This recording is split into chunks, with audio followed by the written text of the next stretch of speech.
what do you think are some of the tools that we can use to empower girls? Because it has to come from somewhere. I mean, we talked about the parents and how they do it, and I know some that have been used with me. What is your answer to that? What do you think parents can do, or teachers, or the environment can do to ensure, to empower their, to give girls make girls feel empowered and use their voices? So I think if you ask me this question and you know my first answer is going to be education. Yes. So education, absolutely. Education, education, education. I can't emphasize it anymore. Is the number one tool that it can be used to give girls a voice.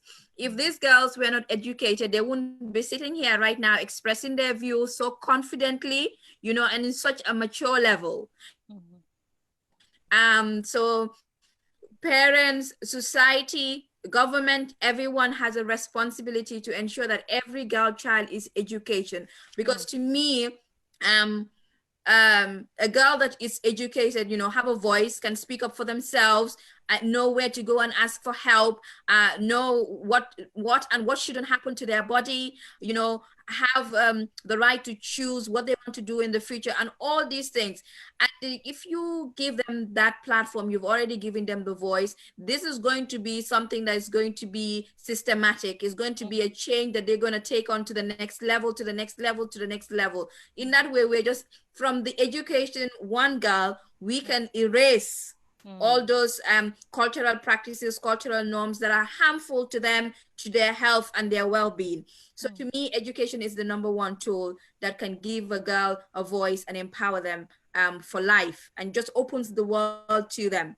You know, of course, there are other ways, which is to empower them, which is to, you know, sit down and listen to them like we're doing today. You know, ask them about their input. You know, it's another way that you empower them, because you are involving them in the decision making, you are involving them, and the more involved a person is, the more engaged they are. Of You know, course. that's another way. Yeah. So families should not say, oh, this girl is only 12 years old, she doesn't know much. You'll be surprised. You know, let's say we are surprised with everything that the girls have come up with, and I know they will continue to surprise us with more and more. So having them, you know, involved in the decision making process is very important. And also, you know, who says girls at this age cannot bleed? You know, giving them that confidence to say, you know, you start by leading yourself first. You know, you lead in yourself. So if the parents leave them to make a decision and just guide them, that's where the leadership starts. So they can lead. I know, for example, Fatima used to be the head girl of her school. That's a leadership position right there, Absolutely. you know, because she's influencing. She's influencing the other girls to see what she's doing. So leadership and giving them those roles are important for girls to have a voice and be empowered. Yeah, I believe so. Absolutely. And I guess, of course, you would say education first, because that's one of the things that inspired sponsor Gambian girls. So we appreciate that. I think I just want to go back to, since you mentioned Fatima, we'll start with her. And the same question, actually, because I think there are many, there's not just one answer to that. There's many tools, and maybe you can reflect on yourself. What are the tools? The question is, what are the tools that you can use to empower girls and give them a voice? Fatima. Education is one of the factors that can give girls and women the voice to speak and know their human rights. The education of girls have a greater chance of escaping poverty, leading healthier lives and more productive lives, raising their standard of living, not only their children, but families and communities.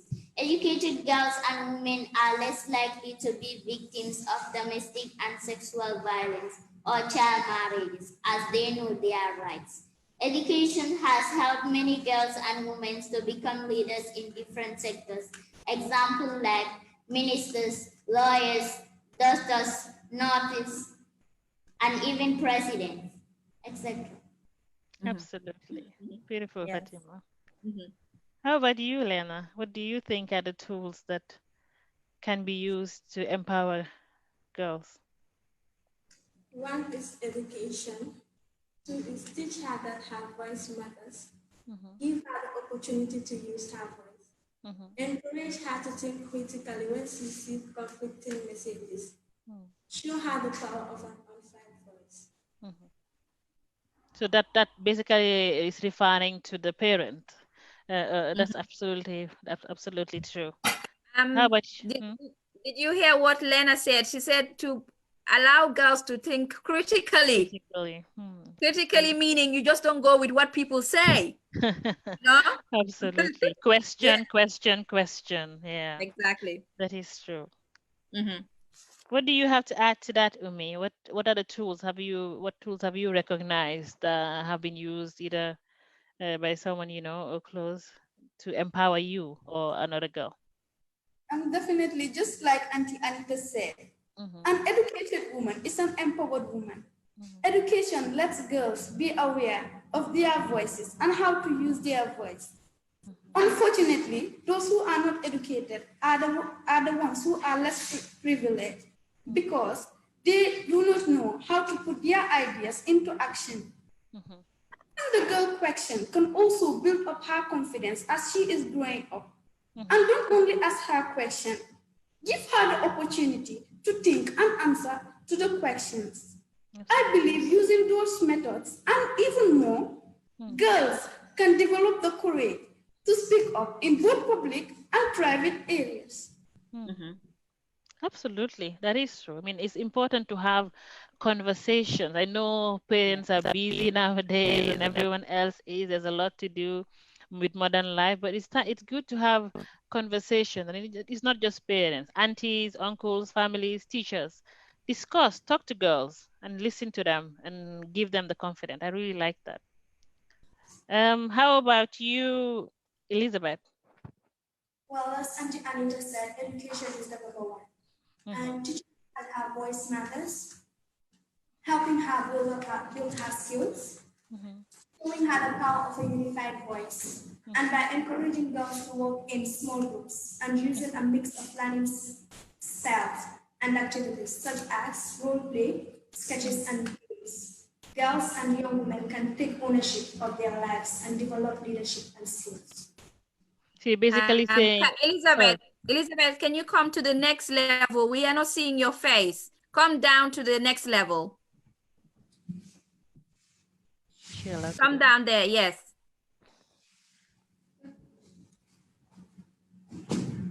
Yeah, come down there. That's great. Thank you. Yeah.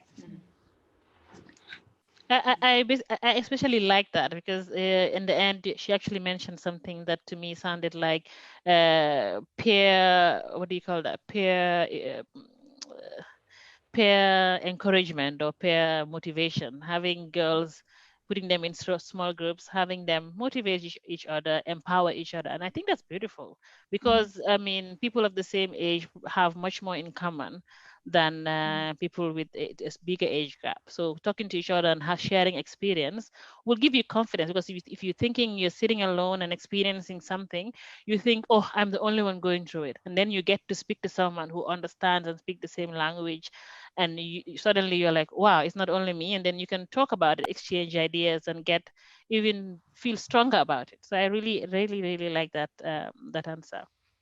I know for sure. I my grandfather is late now, but he raised me until he died when I was 19. But I remember very well, I used to think growing up that I am the one who made all the decisions because he always consulted. He always consulted me and asked me, and I always felt, I think growing up when I was a child, I always felt like I had something to say. And then when I got older and actually had kids, I realized, okay, I actually did not make any of the decisions, but I really did feel like I did because I was consulted and my opinion was sought. And when I had my opinion, even if it wasn't chosen, it was explained clearly to me why the other option is better. And I thought that is a very beautiful thing that he gave me, and I hope I can give to my kids and my sisters and anyone that I come across. So and that's the same thing that you guys have said. He thought education was the most important thing, but he also listened and sought, consulted. And I know that's not something that's very common in our culture. Generally, children are not supposed to be heard, but we have some parents that are affecting social change, and that's important. We want to encourage that. Absolutely. Did you want to Yeah. add anything to that, Anita? Yes, I wanted to add as well. Maybe this is going towards society and towards parents. Some of the words that we use might also kind of empower or disempower girls, like saying, "Oh, this is for this career is only for boys. It's only boys that do this and do that." Maybe if we use inclusive language, that all jobs are everyone's job. There's no gender design roles, no gender design jobs. Whatever you want to be, you can be. But absolutely, I really agree with you. And words matter. At least that's my philosophy. What you say matters. And I think the people children listen most to, their first role models are their parents and the people that raise them. So, I mean, I'm not saying walk on eggshells around your kids, but pick your words and make sure you use empowering words that make them bold enough to try anything. I especially remember, I mean, like the discussion about this, I think it was Elizabeth who actually mentioned wanting to be a girl in tech. Was that right, Elizabeth? Yes. Absolutely. Could you tell us a little bit about that? What inspired you, where the inspiration came from? Well, when I started on Google, I realized that Melinda Gates is not just a philanthropist or a businesswoman, but she is also an advocate who is helping girls and women. And I think the tech industry is the best place to work right now because we are in lack of women and girls in technology, and every company needs technology. I think that is a fantastic career choice, and I think especially in Africa and in Gambia, we are actually very much into our tech with our mobiles, but it needs to advance even more. I mean, companies need to go digital for the most part. A lot of things are being done manual right now that are going to go digital. So that is actually I like that, and I like also that you're choosing a career that's not typical where girls are. I know we have a lot of careers like that, but it's fantastic. I liked hearing about that. I also had liked that I think at least 2 or 3 of you wanted to be doctors when you grew up. Who was that? Why did you want to be a doctor? Because it has been my only dream since I was a child. Because I want to save lives. You want to save lives. Do you have any doctors in your family, someone you know or someone you admire? Yes. Who is that? Dr. Fatima. Dr. Fatima Kamara. Absolutely. Absolutely. I think that's beautiful too. I think maybe not anymore, but that profession was also had overrepresentation of men at one point. But now we're seeing more and more girls being doctors, and because I think not so long ago it was mainly male that are doctors, and the girls will be nurses. But now it's changing, and that's fantastic. And I want to see you even go to be like a surgeon and break that barrier even more. So good luck with that. Absolutely. And I remember one of you wanted to be a lawyer, and I really absolutely admired the story behind it. Could you tell us a little bit about it? Yeah, I want to be a lawyer because I want to defend people in court, especially the rights of girls. I want to stand up for them. Could you say a little bit about what inspired you to choose that profession, to want to choose that profession? My sister inspired me. Her passion and resilience in everything she does. That's what inspired me. So she's showing you how to be by just being herself and following her dreams. That is beautiful, right, Anita? It's yes. What I say is having access to education and everything is right, but seeing somebody that's doing what you want to do, just makes it reality and just bring it to home that yes, I can be that too. The mentorship is another level. Sponsoring girls and having girls into education is one, but when you have a mentor that's guiding you towards a career path or whatever you want to do, that takes it to another level. So well done on that. Yeah. Absolutely. Mm-hmm. Umi, did you want to, sorry, was that Umi? Yeah, Umi, did you want to tell us about what you wanted to be when you grow up and why? When I grow up, I want to be a medical doctor because I think we should not only protect the right of girls, but help them prepare medically. We have seen many girls who are mentally ill due to stress, and I believe as a medical doctor, I can help them more. Are you thinking about going into mental health? Absolutely. I have a very good friend who's going to love you and mentor you. Love to mentor you. She's very much trained in mental health. That's absolutely. I think that is actually good that you're seeing that already now, because I know it's not a long time ago when we don't discuss these things in Gambia. Sorry, my language just messed up. We don't discuss about mental health in Gambia. It wasn't a topic at all. And you are growing up in a generation where that is like in your vocabulary. And I think that's fantastic. It gives me a lot of hope in our future and how we take good care of each other. So I wish you all the luck, all the best on that. Looking forward to seeing you guys in the future doing your careers. Yes, smiling better. How about you? Can you tell us about your career choice and why? Okay. What I want to be in the future is a medical doctor. Yes. I grew up in an environment where kids get sick randomly. It is very rare to see a healthy child grow up there healthy to the fullest. So this is why I want to become a doctor, to help those in need, to help the young kids who are dying and suffering. Nowadays, you will see a 12-year-old girl with diabetes. It spoils her future, it ruins her education, her life, her everything, which is very sad. That is why I want to become a doctor, to help those girls who are dying out there at a very young age. Absolutely. That is a good motivation. I must say I'm a little bit jealous because no one mentioned my profession, but that's fine. I'm pretty sure we have other girls. No one wants to be in finance. That's why it's dominated by men, just so you know. Finance is another way to go if you have friends. Absolutely. Did you want to come in there, Anita, or should we just go ahead? Yeah, we can go ahead to the next question. Yeah. Okay, so the question I wanted to ask right now, and it's actually speaking to those in positions to actually make a difference in terms of policies.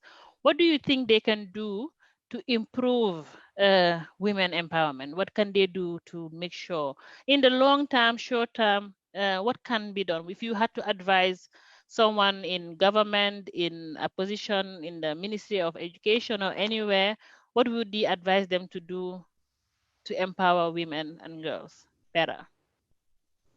I will start with you, Elizabeth. Well, with my opinion, I think providing a space where young people are able to listen, discuss what's important, and better support one another. They will then be able to take their skills and confidence, gain to make a difference. Absolutely. So you want them to provide more spaces where women, where young girls can feel free to speak freely about the issues that affect them. I like that. How about you, Fatima?